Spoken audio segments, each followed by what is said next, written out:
There comes a time, somewhere after 50, when you realize home isn't just about where you live. It's about how you live. It's about who you're becoming and what you're ready to make space for. I'm Julie Ford, real estate expert and longtime wellness coach, and someone who's lived in a multi-generational home for the past decade while reinventing my life and my business.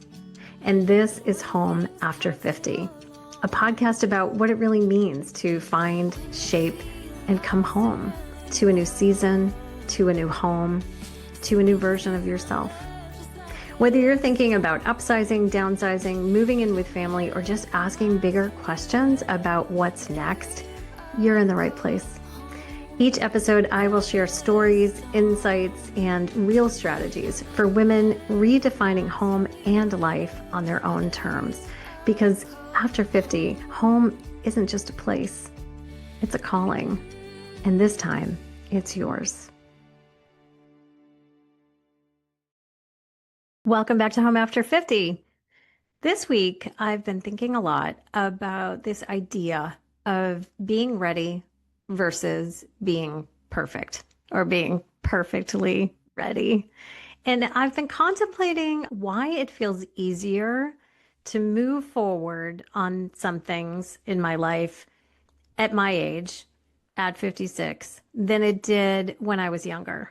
And I think it really comes down to embracing this idea of ready over perfect. And what I mean when I say that is not letting perfectionism hold you back. So I'm getting ready to teach a masterclass next week primarily for real estate agents, also for other small business owners, on how to prepare your business for when attention comes to you. And I spoke about this in last week's podcast episode. When you receive attention in your business from your marketing efforts, how to set up your business so that that attention can turn into potential leads, potential business, and nurture those people who were starting to pay attention to you and your business and turn that into business. And as I've been thinking more about that, I was reflecting on something that happened when I had my first reel go viral earlier this year. And I was writing an agent newsletter. I have a newsletter that I send out weekly to real estate agents. And I was writing that newsletter this morning, and I was reflecting on the fact that when that first reel went viral earlier this year, I had some systems in my business ready to go, but I wasn't fully set up. So the specific thing was I had a free guide to offer. I had a ManyChat automation, which is like an AI automation inside my social media that could respond to a keyword and send people this guide. But I did not yet have set up this email nurture sequence so that once people did come into my business, not only did I send them the guide, but I could keep in touch with them and start a conversation with them and send them a series of emails over time so we kind of get to know each other a little bit. When that first reel went viral, I was a little bummed that I didn't have the nurture sequence set up yet because I knew I needed it, but I just hadn't done it yet. There was a lot I was trying to implement. I hadn't done that yet. But by the second reel that went viral, I had implemented the nurture sequence. I had also gone back and taken the first few thousand email subscribers that came in on the first reel and subscribed them to the email nurture sequence so that way I could stay in touch with them. It's not as effective when you backtrack as it is if you've had it in place from the beginning, but it's better than nothing. So this is where this idea of ready over perfect comes in. When I put out that first reel, it was not the first reel that I ever put out. It was just the first one that sort of like hit a chord and really resonated with people and got a lot of attention. I knew that some aspects of my business were ready, but I knew that it wasn't perfect. The systems weren't perfect. I knew how they could be better. I just hadn't gotten them there yet. And yet, at the same time, I knew it was time to put something out there to really begin to develop my business and go for it and send out my message in a way that I had never done before, but I was very ready for. I was ready to get the message out there, but my business wasn't perfectly set up. And I was okay with that. I think that if this had happened 20 or 30 years ago and I hadn't had the systems fully set up, one of two things would have happened. Either one, I would have beat myself up over it that I hadn't had everything perfect. Or, and I think this is probably most likely, and I think this is a trap that a lot of people fall into, I probably wouldn't have put it out in the first place. I probably would have waited until I thought everything was perfect. I have some friends who I've been watching from the sidelines who have so many gifts to offer the world, who never put anything out into the world because they're waiting for it to be perfect. And to me, that is so sad because while they're waiting for it to be perfect, there are so many people out there who could be benefiting from the gifts that they have to offer. And they're beautiful gifts. I'm curious if this resonates with you. Have you ever held yourself back over and over again, waiting for everything to be perfect? So I see this in real estate as well. I see people on the sidelines of real estate waiting for the perfect house and never pulling the trigger on buying the house because the perfect house doesn't come along. And I think that's a mistake. I'll share a real estate related story. When Rod and I were looking for our first house, Alexa was 6 months old. We were living in a one-bedroom apartment just outside of Boston. And originally, our home search had us looking probably about 15 or 20 minutes further south from where we were because we knew we couldn't afford in the city that we were living in then. But we thought, oh, we could just go a little further out and find a house. But the homes that we were looking at in those locations were awful. And we were buying at a terrible point in the market. It was 2004. So prices were really high and they were about to go down, but we didn't know that yet. So finally, we decided we would look further out. We went about 40 minutes south instead of 15 or 20. And on the first day that we went and looked, we were in Plymouth, Massachusetts, which was where we were looking. On the first day we went to look at 4 houses that were on the market. And I remember we walked into the first one and we were disappointed. And we said, no, absolutely not. And then we looked at the other 3. And then we said, maybe that first one wasn't so bad. So we bought the first one and it was not perfect. It was not perfect, but we were ready to be homeowners. And it was a little bit rough because the market dipped and it took us 11 years to get out of what was supposed to be our 5-year house. I think I've talked about this before on the podcast. But in the end, it was the stepping stone we needed to the next house, which has, I've definitely told this story before. This was our multi-generational house. It has allowed for so much financial security and growth in our lives. So we were ready. It wasn't perfect, but we made the move anyways. And I think oftentimes in real estate, that's what happens. I think that when I'm speaking with families who are looking at multi-generational homes, the family situation may be ready for that, but the perfect house may not exist. And so what are the compromises that maybe you can make in the interest of the greater good? For our house, when we first moved in here, my mom was 72. So we had different concerns then than we do now that she's 82. And one of those is stairs. There's a full staircase between her apartment and our house.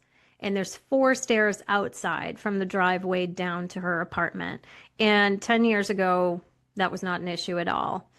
Now, it's not completely a problem, but it's a little bit more of an issue, especially when she's not feeling well. So we've installed some extra railings. We're looking at future ways of adaptations that we can implement that would be helpful if needed in the future.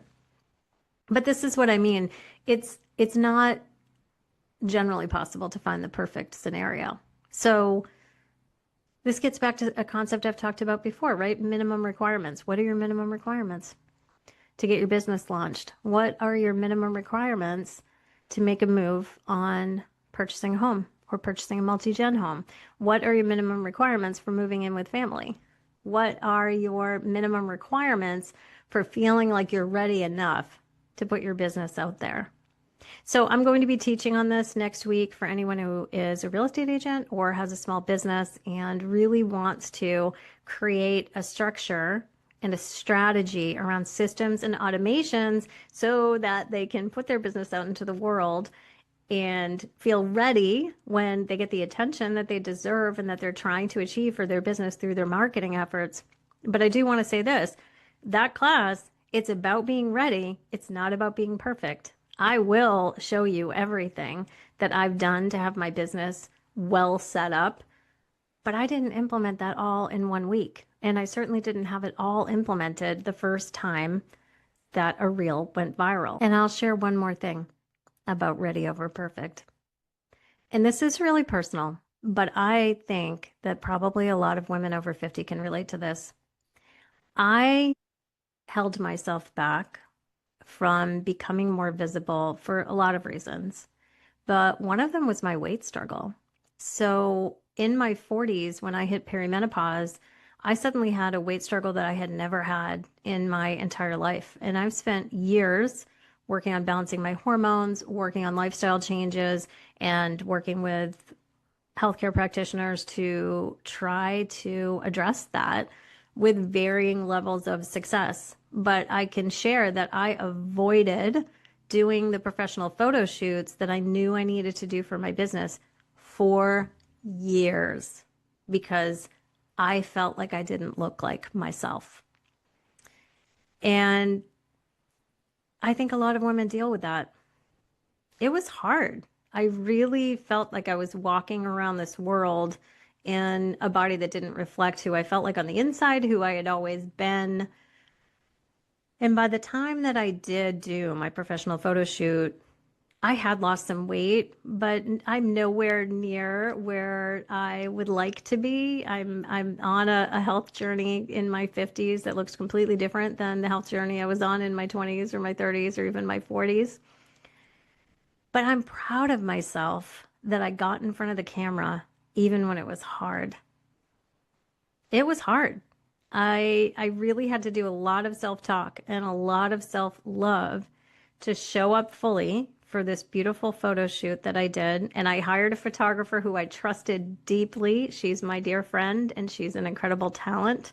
And I probably would not have felt as comfortable or had those photos come out as beautifully if it wasn't for doing the photo shoot with the right photographer. So that's just a little side note. Definitely choose a photographer that you trust and feel comfortable with to show you in your best possible light and for you to show up and shine no matter where you feel like you are with your body or your skin or your hair or your clothes. Side note though, I did go to a stylist at Nordstrom's to get help with my clothes for the photo shoot, and that was helpful. I also had my hair and makeup done for like the first time in my life. I had never had professional makeup done. So that was fun. I really did make a lot of effort to make that photo shoot work, but that's beside the point. The point is that I did not feel perfect, obviously, when I stepped into that photo shoot, but my gosh, I'm so glad I did it. The photos that came out of it were beautiful. The content that I've been able to create with the photos and then the behind the scenes video that my daughter took at the photo shoot, I have used it over and over and over again these past several months, and it has helped really elevate my brand and my business. So just one more thing that I really would like to encourage women over 50 to think about when you're thinking about ready over perfect. Even if you know things aren't perfect, and even if that means that you think you're not ready, I would encourage you to look at what does ready mean? Because ready doesn't always mean that you feel completely ready. Ready may mean that it's your time, that now is the moment. Your life, your finances, your relationships, your home, your family, your dreams may all be ready for the thing that you think you're not ready for. And then what would it look like to set aside whatever dangling threads of perfectionism there might be swimming around in your thoughts that are holding you back from feeling ready? And what would it look like to be able to set that aside and just decide that you're ready? If this topic resonated with you, I would love it if you would consider joining me next week for my Spotlight Strategy Masterclass that I'm teaching specifically for real estate agents, but also for any small business owners who want to understand how to strategize and make your business ready for when the spotlight shines on you so you can turn attention into real business. I hope you'll join me. Just go to juliford.com/spotlight. Thanks so much for listening to Home After 50. If this episode resonated, I'd love it if you'd come hang out with me on Instagram. I am at It's Juli Ford, ITSJULIFORD. Just remember, no E on Juli. That's where I share ideas and behind the scenes about multi-generational living, real estate, business, and creating a next chapter that you love. And if you're curious about whether multi-generational living might be right for you, you can grab my free guide. It's in the link right in my Instagram bio. It's a simple way to get started imagining what's next. Because after 50, home isn't just a place, it's who we're becoming. See you next time.